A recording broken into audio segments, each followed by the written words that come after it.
ጤና ይስጥልን የከበረ ሰላምታችን በመላው ዓለም ሆናችሁ ቃል ስፖርት ዩቲዩብ ቻናላችንን እንደምትከታተሉ ውድ አድማጮቻችን ሁሉ ይድረስ ብለናል። ከእናንተ ከሆነው ቃል ስፖርት ዩቲዩብ ቻናል ለዚህም ሰዓት መርጠን ያሰናዳላችሁን ስፖርታዊ ጥንቅሮች በቅደም ተከተል እንደ ሁልጊዜው እያጋራናችሁ ቆይታ የምናደርግ ይሆናል። እስከ ፕሮግራማችን ፍጻሜ ቆዩን። ላይክ፣ ሰብስክራይብ፣ ሼር ስለምታደርጉም እጅግ አድርገን አመስጋኞች ነን።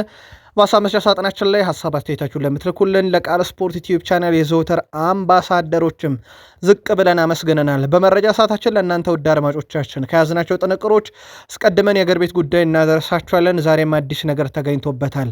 በአውሮፓ የመረጃ ሰዓታችን ታላላቆቹን የአውሮፓ ክለቦች የተመለከተ ወቅታዊ መረጃ ይዘናል። የማድሪድ ቡድን መሪን ለየት ያለ ሀሳብ ዝውውር እንነግራችኋለን።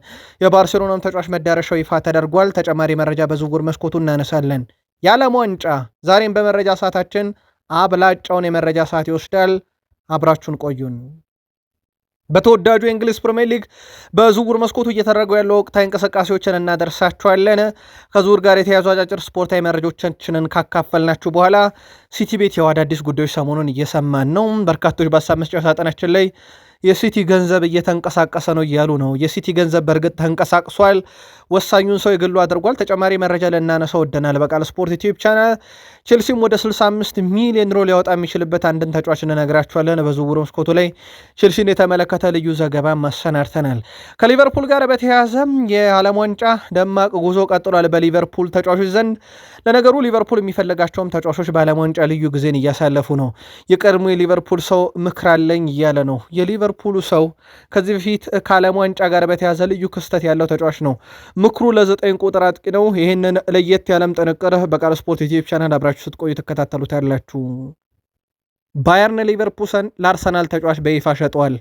ከዛ በማህበራዊ ትስስር ገጻቸው ላይ የላኩት መልእክት ትንሽ ለየት ያለ ነው። ምናልባት ከቅርብ ጊዜ ወዲህ የማህበራዊ ትስስር ገጾች ራሱ ኦፊሻል የሆኑት መቀለጃ እየሆኑ ነው። ከዚህ በፊት ባየር ሊቨርፑልን ከአርሰናል ሲጫወቱ የማዕዘን ምት ላይ ያሏትን አነራሳትም እንመለስበታለን በጉዳዩ ላይ። ከዛ ውጭ የአርሰናል የአማካኝ ዝውውር ጉዳይ አሁን ሞቅ ብሏል። የት ደረሰ፣ ከማን ደረሰ የሚለውን እንነግራችኋለን። የአርሰናል ቀጣይ ጉዞ በዝውውር መስኮቱ ላይ በዚህኛው ጥንቅራችን ተይዟል። በስፋት የቡድን ዜናም በቃል ስፖርት ዩቲዩብ ቻናል እናስደምጣችኋለን።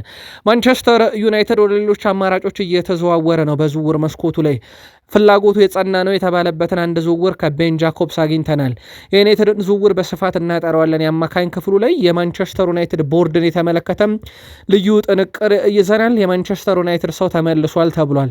ከረጅም ጊዜ በኋላ እናነሰዋለን። የዩናይትድ የቡድን ዜና እንደተጠበቀ ነው። እስከ ፕሮግራማችን ፍጻሜ ላይክ፣ ሰብስክራይብ፣ ሼር እያረጋችሁን ቆዩን። የእናንተ አንድ ላይክ ለእኛ በብዙ ያስፈልገናል። እስከ ፕሮግራማችን ፍጻሜ ስትቆዩ አምባሳደሮቻችንን በድጋሚ አመስግነን ነው። መልካም ቆይታ በድጋሚ በኢትዮጵያ ፕሪሚየር ሊግ ጨዋታዎችን ጀምር። የኢትዮጵያ ፕሪሚየር ሊግ 37ኛ ሳምንት መርሃ ግብሮችን እያየን ነው። ነገሌ አርሲ ከኢትዮጵያ ንግድ ባንክ አረጉት ጨዋታን ጀምር። ጨዋታው በነገሌ አርሲ 2-0 ድል አድራጊነት ተጠናቋል። ነገሌ አርሲ 2-0 ድል ሲያደርግ በረከት ወልዴ በ43ኛው ደቂቃ ላይ በፍጹም ቅጣት ምት፣ እንደዚሁም ሀቢብ ከማል በ86ኛው ደቂቃ ላይ በጨዋታ ነው የነገሌ አርሲን የድል ግቦች ከመረብ ያዋሃዱት። ከዚህ ቀጥሎ የነበረው ጨዋታ ደግሞ ቅዱስ ጊዮርጊስን ከፋሲል ከነማ ያገናኘ ጨዋታ ነበረ። ይህ ጨዋታ ምናልባት በአዳማ የነበረው የጸቡ ምክንያት ምንድን ነው? ከፍተኛ የሆነ ጸብ ነበረ። ብዙ ግርግር የነበረው ጨዋታ ነው። እናጠሯለን። ከአድማጭ ተመልካች ግን ከዛው ከአዳማ ያላችሁ ብታጋሩን ደስ ይለናል። ፍጹም ጥላሁን 24ኛው ደቂቃ ላይ ብቸኛዋን የድል ግብ አስቆጥሮ ጨዋታውን ግን ቅዱስ ጊዮርጊስ 1-0 በሆነ ውጤት ድል ያደረገበት ነው። የሀሳብ መስጫ ሳጥናችን ላይ ከአዳማ አካባቢ ያላችሁ ስለ ጨዋታው ከጨዋታው ጋር የነበሩ ሁነቶችን ግን አጋሩን። የአዲስ አበባው ሌላኛው ተወካይ ኢትዮጵያ ቡና መቀለ ሰባ እንደርታን 3-0 አሸንፎታል። ግቦቹን ዴቪድ ዋች ኩዋ በፍጹም ቅጣት ምት 33ኛው ደቂቃ ላይ፣ ቢኒያም ጌታቸው 50ኛውና 81ኛው ደቂቃ ላይ ሁለት ጎሎችን ሲያስቆጥር በድምሩ ኢትዮጵያ ቡና መቀለ ሰባ እንደርታን 3-0 ረቶታል። ይህ ውጤት በ2010 የውድድር ዓመት ወደ ፕሪሚየር ሊጉ አድጎ ላለፉት ዓመታት በዋናው ሊግ ሲሳተፍ የቆየው የ2011 ሻምፒዮኑ መቀለ ሰባ እንደርታ በኢትዮጵያ ፕሪሚየር ሊግ የነበረው ጉዞ እንዲያበቃ ያደረገ ነው። መቀለ ሰባ እንደርታ ወርዷል። ወደ ቤተሰቦቻችን በእርግጥ የኢትዮጵያ ፕሪሚየር ሊግ ወርዷል ምንድን ነው የሚል ጥያቄ እንደሚነሳልን እናውቃለን። ለማንኛውም መቀለ ሰባ እንደርታ እንደ አርባ ምንጭ ከተማ ሁሉ ሲወርድ የአርባ ምንጭ ከተማው አሰልጣኝ ከሰሞኑ ወረዳችሁ አትበሉን፣ ምክንያቱም አምና የወረዱት አሁንም በፕሪሚየር ሊግ ዋሉ እየተጫወቱ፣ ስለዚህ እኛም መውረዳችን የሚረጋገጠው በውጤቱ ሳይሆን ፌዴሬሽኑ ውረዱ ካለን ነው ማለታቸው ለ6 ወር እንዳስቀጣቸው አይዘነጋም። የመቀለ ሰባ እንደርታው ሰው ምን ይላሉ የሚለው በቀጣይ ይጠበቃል። ለማንኛውም መቀለና አርባ ምንጭ ከተማ ከኢትዮጵያ ፕሪሚየር ሊግ ወርደዋል። ወደ ባህር ማዶ መረጃችን እንሻገር።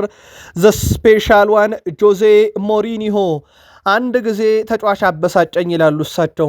ፍጹም የተለዩ በጣም አነጋጋሪ ሰው በሪያል ማድሪድ ቀጣይ ዓመት ይጠበቃሉ። እናም ተጫዋቹ ያስቸገረኝ ነገር ትንሽ መርፌ ተወግቶ ጨዋታ መጫወት ነበረበት፣ ነገር ግን እሱ አልወጋም አለ። እኔም በሰዓቱ እጅግ ብስጭት አልኩኝና ጫሜንም አውልቄ ካልሴንም አውልቄ ሐኪሙ ፊት እግሬን ደቀንኩለት፣ መርፌ ውጋኝ አልኩት። መርፌም ተወጋውኝ። ከዛ በኋላ እግሬን አሳየሁት፣ ይንቀሳቀሳል፣ በጣም ጤነኛ ነኝ፣ ትወጋዋለህ አልኩት። እሱም አልወጋም አለኝ። ከዛ በኋላ ከቡድኑ አባረርኩት። ተጫዋቹን አልነግራችሁም ይላሉ እሳቸው። በሪያል ማድሪድ ቤት መርፌ ተወግቶ አልጫወትም ያለ ካለ አሰናብተዋለሁ እያሉ ነው በገደምዳሜ እሳቸው። ያውቺ መርፌ የህመም ማስታገሻ ናት። አንዳንድ ጊዜ ተጫዋቾች በማስታገሻ መርፌ ወስደው እንደሚጫወቱ የሚዘነጋ አይደለም።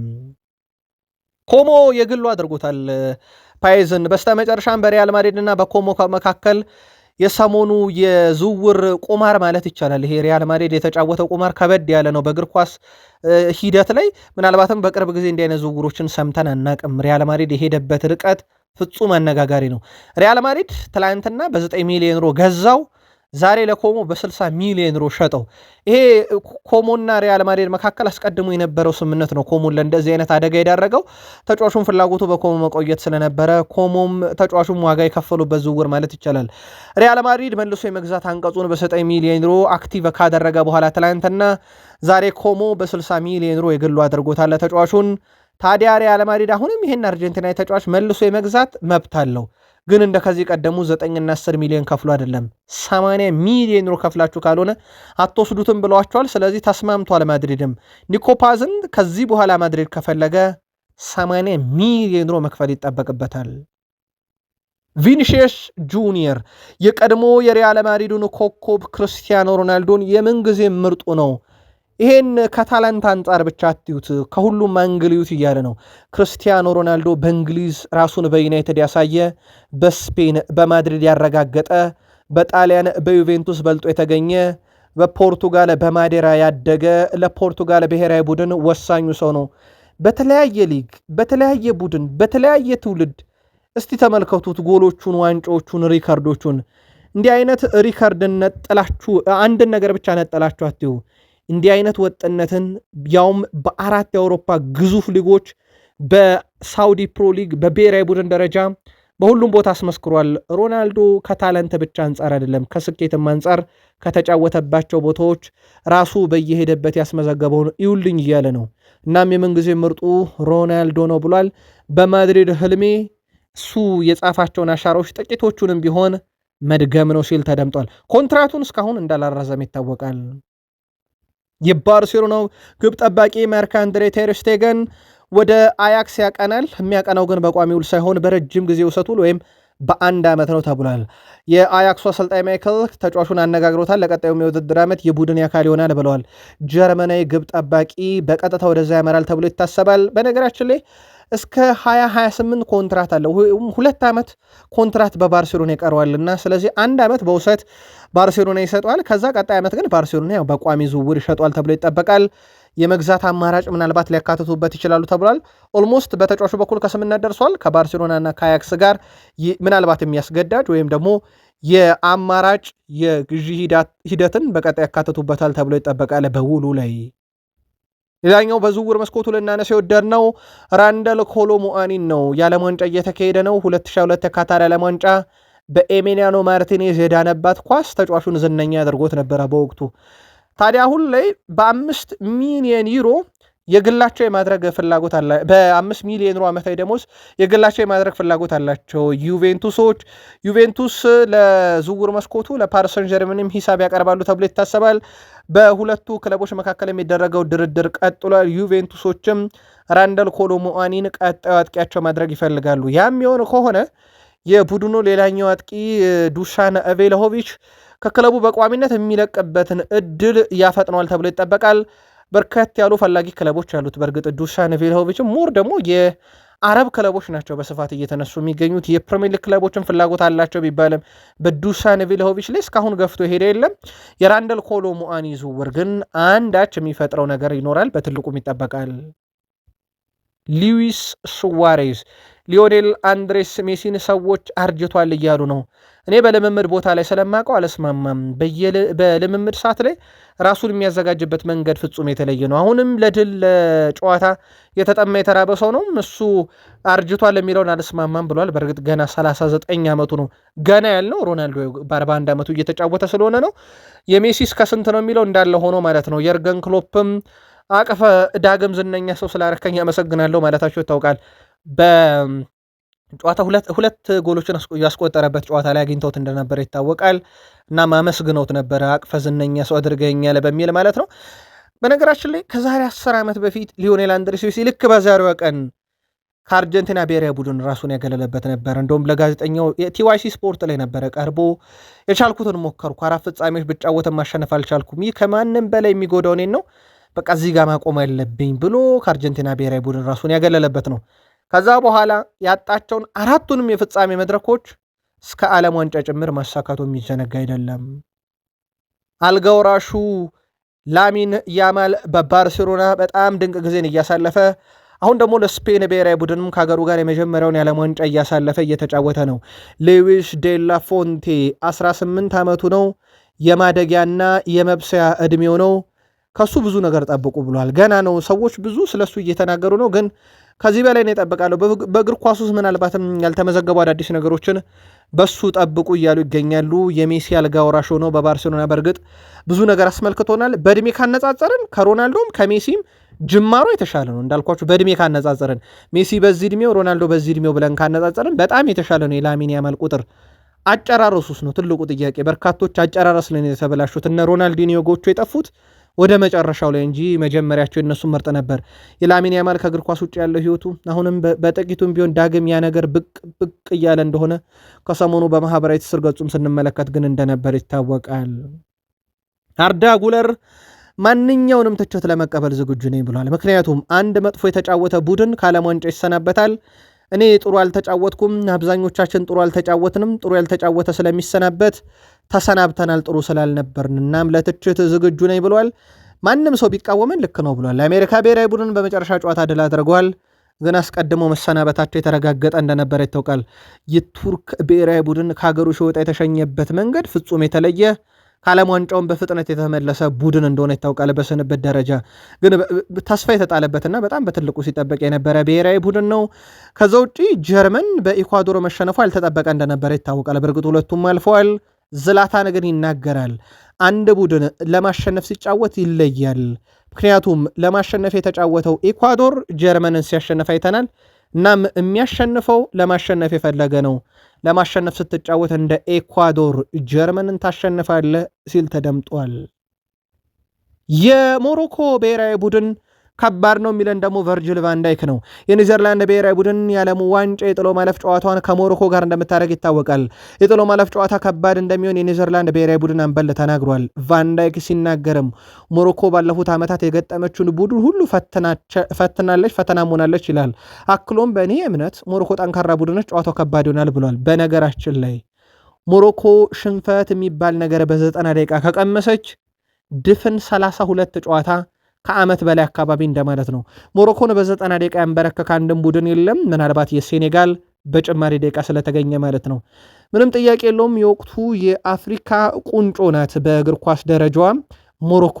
ከኔዘርላንድ የሚያደርጉት ጨዋታ በጥራትም ከፍ ያለ ይሆናል።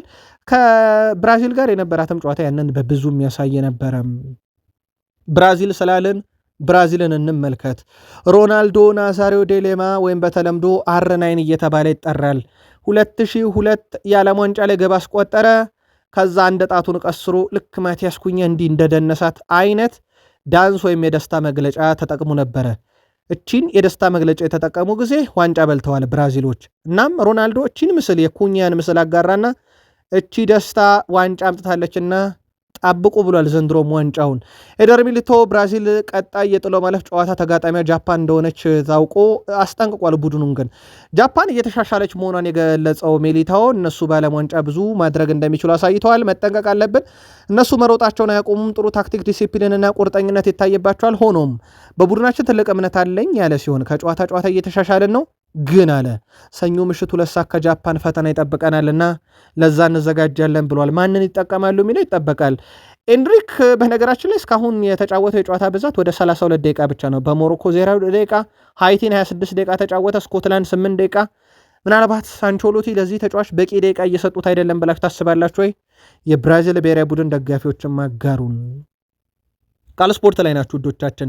የሰዓቱን የተመራረጡ ስፖርታዊ ጥንቅሮች ከሀገር ቤት እስከ ባህር ማዶ እያጋራናችሁ እንገኛለን። እናንተ ውድ አድማጮቻችንን ግን አመስግነን ነው የፕሪሚየር ሊግ መረጃችንን የምንቀጥለው።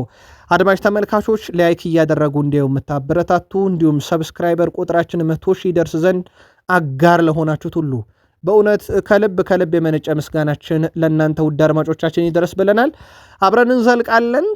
ከ0 እስከ 100 ሺህ ሰብስክራይበርም አብራችሁ ያላችሁ ግን በእውነት ከልብ ነው የምናመሰግነው። መረጃዎቹን ሁሉ የማካፍላችሁ ቃል ነኝ። ማለዳ 1 ሰዓት ምሽት 2 ሰዓት እንገኛለን።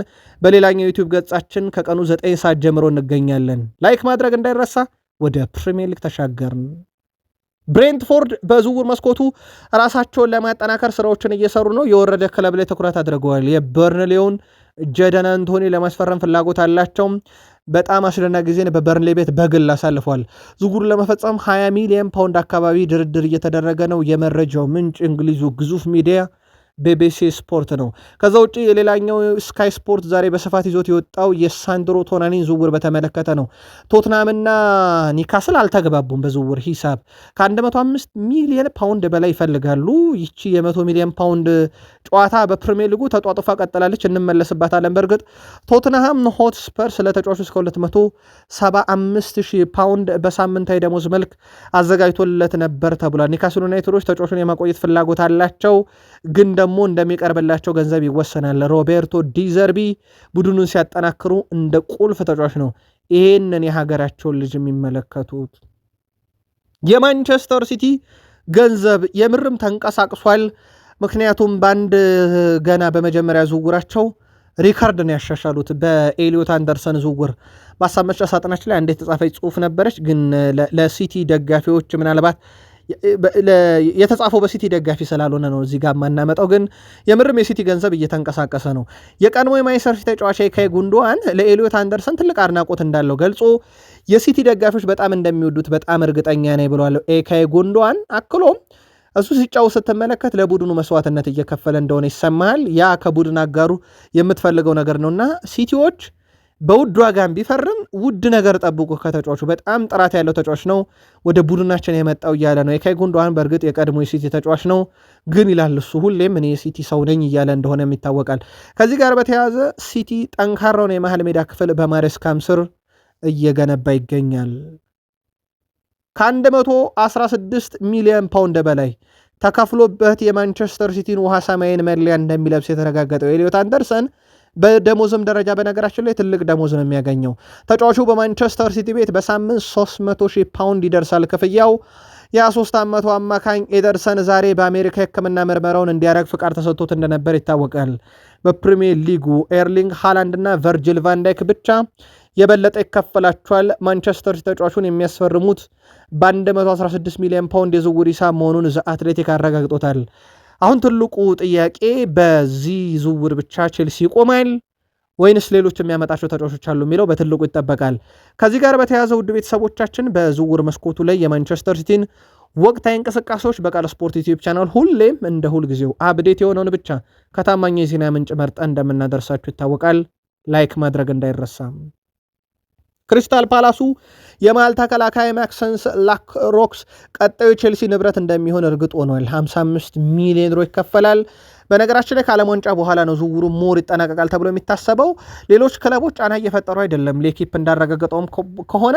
ስለዚህ ቼልሲ ዝውውሩን ለማጠናቀቅ በጣም ሰፊ ነፃነትም ወይም ሰፊ ጊዜም ያለው ግን የቼልሲ ሁለተኛው ሰው ሆኗል ማለት ነው። ከሰሞኑ ከፓሪስ ትራን ዝውውር በኋላ ቼልሲ ግን ሞር ተከላካይ ነው ትኩረት እያደረገ የሚገኘው።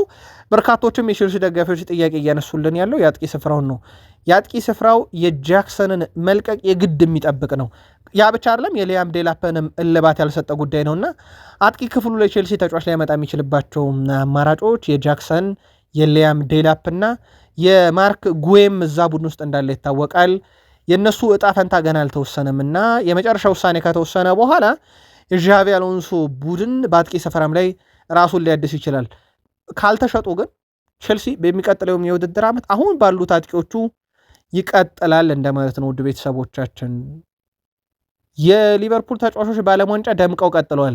በእርግጥ የግብ መጠን በሪያል ማድሪድ ተበልጠዋል። ማድሪድ 10 ግቦች አስቆጥረዋል። የማድሪድ ተጫዋች በዓለም ዋንጫ ግን ያላቸው የአሲስት ብዛት 3 ነው የሪያል ማድሪድ። የሊቨርፑሎች ከግብ አግቢነት ወደ አሲስት አድራጊነት ተቀይሯል። የሊቨርፑል ተጫዋች በዓለም ዋንጫ ላይ 5 ግብ አላቸው፣ 11 አሲስት አላቸው። በአጠቃላይ የዓለም ዋንጫው ከፍተኛ የግብ አስተዋጽኦ ባለቤት አሁንም ሊቨርፑል ሆኖ ቀጥሏል በ16 የግብ አስተዋጽኦ። ማድሪድ በ13 የግብ አስተዋጽኦ ይከተላል። ባየር ሙኒክ 12፣ ፓሪስ ሰን ዠርሜን እና አርሰናል ተጫዋቾች 9 የግብ አስተዋጽኦ በዓለም ዋንጫ ያላቸው። ስለዚህ አሁንም ሊቨርፑል ተጫዋቾች በየሄዱበት በነፃነት እየተጫወቱ ድል እያደረጉ ለብሔራዊ ቡድኖቻቸውም የግብ አስተዋጽኦ እያበረከቱ በድል ጎዳና የቀጠሉበት ነው ማለት ይቻላል። ይሄም ለሊቨርፑል ተጫዋቾች ቀጣይ ወደ ቡድኑ ሲመጡ በደንብ በራስ መተማመን እንዲኖራቸው ያደርጋል። ሌላው የሊቨርፑል የዝውውር ኢላማ የሆነው የአንዲዮ ሜንዲም ቢሆን በዓለም ዋንጫ አስገራሚ ገድል ነው የፈጸሙ። በነገራችን ላይ በዓለም ዋንጫ ታሪክ 10 ሲደመር የተሳካ ድሪብል 10 ሲደመር የግብ ዕድሎችን በመጀመሪያዎቹ 3 የዓለም ዋንጫ ጨዋታ የፈጠረ ያው ለመጀመሪያ ጊዜ እየተጫወተ የለም የአንዲዮ ሜንዲ ነው። የሊቨርፑል እቅድ ነው። ሊቨርፑል በቀጣይ ሁለተኛውን የዝውውር ጥያቄ ያቀርባል ተብሎ የሚጠበቅበት ነው። የቀድሞ የሊቨርፑል ሰው ምክር አለው። ይሄ ሰው ሉዊስ ሱዋሬዝ ይባላል። ሉዊስ ሱዋሬዝ ሊቨርፑልን ለቆ የአርሰናልን መለያ ሊለብስ ከጫፍ ደርሶ ነበር 2013 ላይ። በወቅቱ የቡድኑ አምበል ጄራርድ ነበረ። ጄራርድ አርሰናል ሻምፒዮንስ ሊግ ስለሚጫወት ሊቨርፑል ስለማይጫወት ወደዛ ልትሄድ እንደሆነ ሰምቻለሁኝ፣ ይሄ ፈጽሞ አይደረግም አለኝ ጄራርድ። ጄራርድም አንድ የነገረኝ ነገር እውነት ነው፣ አርሰናል እየተጫወተ ነው በዛ በቀጣይ ዓመት፣ አንተ ደግሞ እዚህ ትቆይና ከዚሁ አሰልጣኝ ከዚሁ ቡድን ስታፍ ጋር ሆነ ቡድኑን ታግዛለህ ወደ ሻምፒዮንስ ሊግ እንዲመለስ። ከዛ ሊቨርፑልን ወደ ሻምፒዮንስ ሊግ ከመለስክ በኋላ ይለዋል ጄራርድ ለሉዊስ ሱዋሬዝ፣ ብትፈልግ ባርሴሎና፣ ብትፈልግ ማድሪድ፣ ብትፈልግ ባየር ሙኒክ፣ ወደ ፈለግክበት ኃያል ክለብ ትሄድ ዘንድ ቡድኑ ያግዝሃል ይለዋል። በኋላም ላይ ስቴቨን ጄራርድን ምክር የተቀበለው ሉዊስ ሱዋሬዝ ደጋፊውን ይቅርታ ጠየቀ፣ የሊቨርፑልን ደጋፊ በወቅቱ ካስታወሳችሁ። ከዛ በኋላ በዛው ሲዝን ሱዋሬዝ የሊቨርፑል ምርጡን ሲዝን ያሳለፈና ወደ ባርሴሎና አቀና። ይህን መልእክት ያስተላለፈው ለዩሊያን አልቫሬዝ ነው። ባየር ሊቨርፑሰን አርሰናልና ባየር ሊቨርፑሰን በሻምፒዮንስ ሊግ ሲጫወቱ ባየር ሊቨርፑሰን የማዕዘን ምቱ ጋር ማዕዘን ምት አይፈቀድም የምትል ማስታወቂያ ሰርቶ አርሰናል እኮ ልንገጥም ነው ብለው ማስታወቂያ ሰርተው ነበረ። አሁን ደግሞ ፔሮዊን ካፔን ለአርሰናል ሸጡና በማህበራዊ ትስስር ገጻቸው የጻፉት መልእክት ትንሽ ፈገግ የሚያስብል ነው። እንግዲያውስ አሉ አርሰናል ሆይ ተጫዋቹን በጥንቃቄ ያዙ፣ ደጋፊዎችን ብትሆኑ ተንከባከቡት፣ አሁን የሻምፒዮንስ ሊግ ዋንጫን ከአርሰናል ጋር እንድታነሳም እንመኝልሃለን የሚል አጠር ቀጠን ያለ ደሞም ትንሽ ቀል የተጣል ያረገበት መልእክት ለፔሮዊን ካፔና ለአርሰናል ልከዋል። አርሰናልን ግን ማስጠንቀቂያም አለው፣ በሉ በጥንቃቄ ያዙልን የሚል። የኢኳዶር አሰልጣኝ ሴባስቲያን ደግሞ ጀርመንን ካሸነፉ በኋላ የቡድኔ አያጫወት ስታይል ልክ እንደ አርሰናል ጠንካራ ተከላካይ እንዲኖሩ ፈልጌ ነበር፣ ተሳክቷል ብሏል። ፔሮዊን ካፔ የብሔራዊ ቡድኑ አካል እንደሆነም ይታወቃል። አርሰናል ለኒካስል ዩናይትድ ያቀረበው ጥያቄ ውድቅ ከተደረገ በኋላ ኒካስሎች ግን አንድ ነገር ገብቷቸዋል። አርሰናል በዚህ አንሸጠውም በ60 ሚሊዮን ፓውንድ በተባለው ብቻ እንደማይቀመጥ የገባቸው ኒካስሎች የተጫዋቹን ኮንትራት ለማራዘም እንቅስቃሴ ጀምሯል። የተጫዋቹን ውሳኔ አልሰማንም። ውድ ቤተሰቦቻችን ምናልባት ወደ አርሰናል መምጣት ይፈልጋል፣ ጥያቄውን እንዴት ያየዋል የሚለውን እስካሁን የተጫዋቹ ምላሽ አልተገኘም። ኒካስል ብቻ ነው ምላሽ የሰጠው። ግን አሁንም ኒካስሎች ስጋት አላቸው፣ አርሰናል ድጋሚ ይመጣብናል፣ ተጫዋቹን ይጠይቅብናል በሚል። ለአርሰናልም ቅርብ የሆኑ ምንጮች አርሰናል በ60 ሚሊዮን ፓውንድ ጥያቄው ውድቅ ቢደረግበትም ሌላ ጥያቄ አሻሽሎ የመጠየቅ እቅድ አለው እየተባለ ነው። ኒካስል በቅርቡ አዲስ ኮንትራት ለማስፈረም ይንቀሳቀሳል ተብሏል። አርሰናል ይህን ተጫዋች ቢያጣስ ልክ እንደዚህ ሰርፕራይዝ ሊያደርገን የሚችለው በዝውውር ጥያቄ ደረጃ ማንን ነው በሚል ስካይ ስፖርት አንድ መረጃ ይዞ ወጥቷል። አንድሪያ ቤርታ፣ ሌላ በጣም የወደዱት አንተ ተጫዋች አለ አሌክስ ስኮት ነው። ሁኔታውን እየቃኙ ይገኛሉ። 60 ሚሊዮን ፓውንዷ ምናልባትም ወደ አሌክስ ስኮት ልታርፍ ትችላለች እዛ ካልተሳካች ለበርንማውዝ ለማቅረብ። እርግጥ በርንማውዝም 80 ሚሊዮን ፓውንድ ነው የለጠፈበት። በእርግጥ የድርድሩ ሰዓት በዛው ይቀጥላል አይቀጥል የሚለው እንዳለ ሆኖ ማለት ነው። በርንማውዝ ተጫዋቹ ከእንግላንድ ካምፕ ጋር በአሜሪካ ሳለ እንግዲህ እዛው ተደራድረውት በተለይም በክለቡ ለሚቀጥለው 1 ዓመት ድረስ ቢያንስ እንዲቆይላቸው ይፈልጋሉ። እናም ውል ማፍረሻው አዲስ የውል ማራዘሚያ ለተጫዋቹ በመጨመር በመስጠት ጥቅማ ጥቅሙን ከፍ እናደርጋለን በሚል ለሌሎች ክለቦች እንዳያመራ ማድረግን ቅድሚያ ይሰጣሉ። ግን አስገዳጅ ከሆነባቸው 80 ሚሊዮን ፓውንድ። አርሰናሎች አሁን የብሩኖ ጉማሬሽ ነገር አልሳካ ካለ አንድሪያ ቤርታ ልባቸው ያለው አሌክስ ስኮት ጋር ነው። አንድሪያ ቤርታ በአንድ ጊዜ በብዙ የዝውውር ድርድሮች በመሳተፍ ልምድ አላቸው። አምና ብታምኑም ባታምኑም በአንድ እጃቸው እንግሊዝ፣ በአንድ እጃቸው ፖርቱጋል ሆነው በአንድ እግራቸው በስፔን ውስጥ ያረገጡበት ቦታ የለም። እሳቸው ለአንድ የሜዳ ክፍል ለአብነት ያክል የቪክተር ዮኬሬሽ ወይም የአጥቂ ዝውውር ብንል ጀርመንም እየተደራደሩ ስፖርቲንግ ሊዝበንም በፖርቱጋልም ከስፖርቲንግ ሊዝበን እየተደራደሩ ነበር። አሁን ለአማካይ ክፍሉ ሳንድሮ ቶላኒን አናግረዋል፣ ማቲያስ ፈርናንዴዝን አናግረዋል፣ አዮብ ቦአዲን አናግረዋል። ያልሄዱበት ቦታ የለም እሳቸው። ያ ማለት እሳቸው ለአንድ የሜዳ ክፍል አንድ ተጫዋች ላይ ብቻ የሙጥኝ የሚሉ ሳይሆኑ አማራጮችን በስፋት አይተው አንድ የሚያስፈርሙ ናቸው። ለአርሰናል ደጋፊዎችን አሌክስ ስኮት፣ ብሩኖ ጎማሬሽ ወይስ ቡአዲ የትኛው ለቡድኑ በጣም ወሳኝ ነው ብላችሁ ታስባላችሁ? ጻፉልን። ኤዜ ስለ ቡካዮ ሳካ ይናገራል። ባለ ትልቅ ተሰጥኦ ተጫዋች ነው። እግር ኳስን የሚረዳበት መንገድ የማይታመን ነው። ብዙ ጊዜ ትክክለኛውን ውሳኔ የሚወስንና ተጽዕኖ ፈጣሪ ተጫዋች ነው። ከሱ ጋር በሀገርም ደረጃ በክለብም ደረጃ አንድ ሜዳ መጋራቴ እድለኛ ነኝ ብሏል። ቡካዮ ሳካ አንድ ግብ ካስቆጠረ በታሪክ የአርሰናል ምርጡ ተጫዋች ይሆናል። ለእንግሊዝ ብሔራዊ ቡድን በርካታ ግብ ያስቆጠረ ኢዜም ይናገራል። እሱም አርሰናልን ተቀላቅሏል። በብሔራዊ ቡድን ደግሞ ከዴክላን ራይስ ጋር አንድ ላይም ጭምር ናቸው። ዴክላን ሁሉንም ጨዋታዎች መጫወት ይፈልጋል። ቡድኑን ለመርዳት የሚቻል ሁሉ ያደርጋል። ሲጫወት ብታየው የከበደው ያለ ነገር አይመስልም። እናም ከነጉዳቱ ጥርሱን ነክሶ የሚጫወት ለቡድኑ ለሚጫወትበት መለያ የሚፈለም ነውና ከሱ ጋርም አንድ ሜዳ መጋራት በጣም ደስ ይላል። በተወሰነ መንገድ ግን እረፍት እንደሚያስፈልገው የካላፊዮንም የኢዜም ሀሳብ የሚያስረዳ ይመስላል። አርሰናል በኤምሬትስ ካፕ የሚደረገውንም ጨዋታ ይፋ ሲያደርግ ኦገስት 9 ከዶርትመንድ እንፋለማለን ብለዋል። ኤምሬትስ ካፕ ዘንድሮም አለ፣ ግን በአንድ ጨዋታ ነው። ጨዋታ እሑድ ነሐሴ 3 ምሽት 4 ሰዓት በኤምሬትስ ስቴዲየም ይደረጋል። ማንቸስተር ዩናይትድ የአማካኝ ክፍሉን ለማጠናከር ከወዲህ ወዲያ እያለ ነው። በርካታ አማራጮችን አይቷል። በርካታ ዝውውሮችን ይፈጽም ዘንድ ወኪሎችን፣ ተጫዋቾችን፣ ክለቦችን ቀርቦ አነጋግሯል። የዝውውር ሂሳቡ ነገር አይነገርም ዘንድሮ። በእርግጥ ለዩናይትድ ብቻ አይደለም ይህ ችግር። እንዳልኳችሁ ሳንድሮ ቶናኒን ያለ ከ105 ሚሊዮን ፓውንድ በላይ ተጠየቀበት። ቼልሲ ለማሎ ጉስቶ 75 ሚሊዮን ፓውንድ በታች አሻፈረኝ ያለበት የክረምት የዝውውር መስኮት ነውና ይሄ ለአንድ ክለብ የመጣ ችግር ባይሆንም ዩናይትድ ግን አንድ በተለምዶ ዩናይትድ ክፍያ የሚባል አለ። ዩናይትድ ተጫዋች ሊያስፈርም ሲል ከሌሎች ክለቦች የበለጠ ክፍያ ይጠየቃል። ምክንያቱም ዩናይትድ የፈለገውን ተጫዋች ብቻ ነው የሚያስፈርመው በሚል የተያዘ እቅድ ነው። ግሌዘሮችም ደግሞ ከደጋፊው የሚቀርብባቸውን ጫና ለመቋቋም ትንፋሽ መውሰጃ አንድ የሆነ ኮከብ በማምጣት ለቡድኑ ይጥቀም አይጥቀም፣ ከቡድኑ ሲስተም ይሄድ አይድ ሳያውቁ ዝም ብሎ አፍ ማዘጊያ ብቻ አንድ ኮከብ ላይ መዋለ ንዋይ ሲያፈሱ እናውቃቸዋለን። አሁን ካሜሮናዊ ካርሎስ ባሌባ ወደ ማንቸስተር ዩናይትድ ለማምጣት ፍላጎቶች አሉ። ዩናይትድ ተጫዋቹን ሁኔታ እየተከታተለ ነው። 75 ሚሊዮን ፓውንድ ተለጥፎበታል። ድርድሩ አምና በጣም ጤናማ ነበረ፣ ዘንድሮ ይጀምራል ብሏል ቤን ጃኮብስ። ዩናይትድ ሌላኛው አማራጩ እንደሆነ ይታወቃል። ሪያል ማድሪድ በማንቸስተር ዩናይትድ ይፈለጋል የተባለ ኦሪዮል ቹዋሜኒን በተመለከተ ጥያቄ ከመጣ ያጤኑበታል። በራቸው ክፍት ነው ተብሏል። ግን በይፋ ለገበያ እናቀርበዋለን የሚል ነገርን ማለት አልፈለጉም። ምክንያቱ ግልጽ ነው። የድርድር ሂሳብ እንዲቀንስባቸው ወይም ደግሞ ተጫዋቹም እንግዲህ በራሱ የመውጣት ጫና ውስጥ እንዳይከታቸውና የዝውውር ሂሳቡን እንዳይቀንስባቸው ማድሪድ የተጠቀመው ስልት ነው። ለአብነት ያክል አምና ማድሪድ ሮድሪጎ ጎኤሽን መሸጥ ይፈልግ ነበረ፣ ግን አንድም ክለብ ቀርቦ አላነጋገርም። ምክንያቱም 100 ሚሊዮን ፓውንድ ሊል ተዘጋጅቶ ነበረ። ማድሪድ በራሱ ግፊት ካለ ግን 50-60 ሚሊዮን ፓውንድ ብለው ዋጋ ያወርዱበታል። የገባው ማድሪድ ትልቅ ሂሳባዊ ስሌት ሰራለሁ ብሎ ግን በሮድሪጎ ጎይሽ ላይ አልሰራም።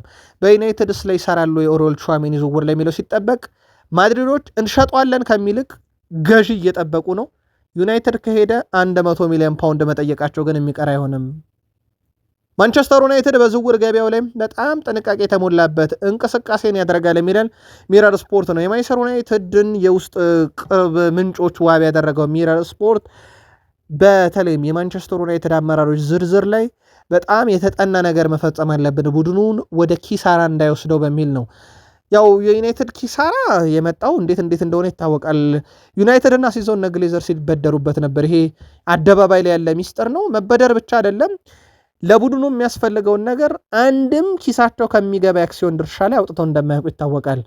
ሁሉንም ነገር እዛው በዩናይትድ ስም የሚጠቀሙ ያው የዩናይትድን ብራንድም ለግል ሀብት ማካበቻቸው የመጠቀም መብት ቢኖራቸውም ግን እንደ ሌሎቹ አይደለም። የግሌዘሮች የከፋ ነው። ዩናይትድን ወዴት እንደወሰደው ስለሚታወቅ ማለት ነው።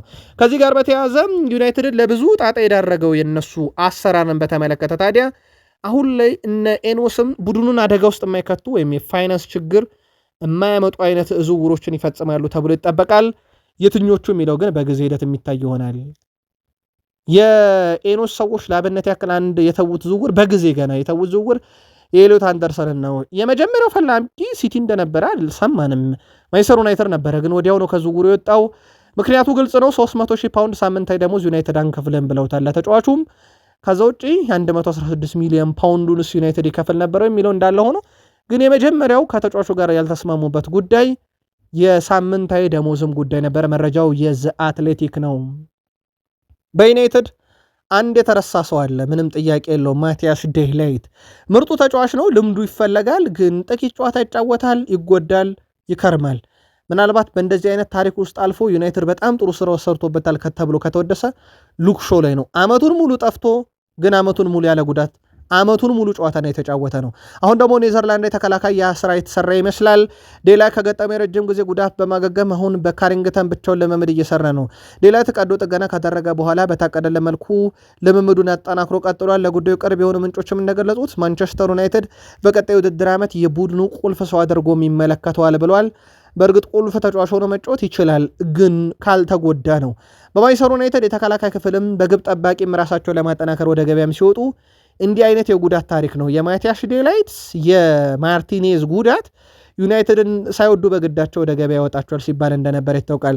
ሌላው ለዩናይትዶች አንድ እናጠራዋለን ያልነው የኦናናን ዝውውር ነበረ። ዩናይትድ ገንዘብ ያገኛል ከኦናና ዝውውር። አሁን እየወጡ ባሉ መረጃዎች መሰረት ማንቸስተር ዩናይትድ ከውሰት ዝውውሩ የተወሰኑ ገንዘቦችን ያገኛል። በርከት ያሉ ምንጮች እስከ 2 ሚሊዮን ፓውንድ ለዝውውሩ ዩናይትድ ሊያገኝበት ይችላል የሚሉ መረጃዎችን በስፋት ይዘው እየወጡ ነው። ከዚህ ጋር በተያያዘ ግን አጠቃላይ ማንቸስተር ዩናይትድ ከትራብዘን ስፖር ምን ያህል ያገኛል የሚለውን እንዳስሷለን በስፋት። የደሞዙንም ጉዳይ በተመለከተ የተወሰነውን ትራብዘን ስፖር ይሸፍናል ተብሎ ነው የሚጠበቀው። በቀጣይ መረጃ ጥርተን እናመጣዋለን። ጥቂት ቆይተን እንመለስ። መልካም ጊዜ